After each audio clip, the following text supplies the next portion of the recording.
اور ہم نے بنی اسرائیل کو رہنے کو عمدہ جگہ دی اور کھانے کو پاکیزہ چیزیں عطا کی، پھر بھی وہ باوجود علم ہونے کے اختلاف کرتے رہے۔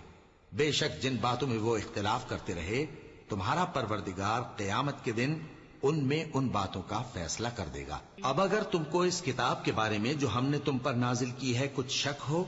تو جو لوگ تم سے پہلے کی اتری ہوئی کتابیں پڑھتے ہیں ان سے پوچھ لو، تمہارے پروردگار کی طرف سے تمہارے پاس حق آ چکا ہے تو تم ہرگز شک کرنے والوں میں نہ ہونا، اور نہ ان لوگوں میں ہونا جو اللہ کی آیتوں کی تکذیب کرتے ہیں، نہیں تو نقصان اٹھاؤ گے۔ جن لوگوں کے بارے میں اللہ کا حکم عذاب قرار پا چکا ہے وہ ایمان نہیں لانے کے جب تک کہ عذاب علیم نہ دیکھ لیں، خواہ ان کے پاس ہر طرح کی نشانی آ جائے۔ سو کوئی بستی ایسی کیوں نہ ہوئی کہ ایمان لاتی تو اس کا ایمان اسے نفع دیتا۔ ہاں، یونس کی قوم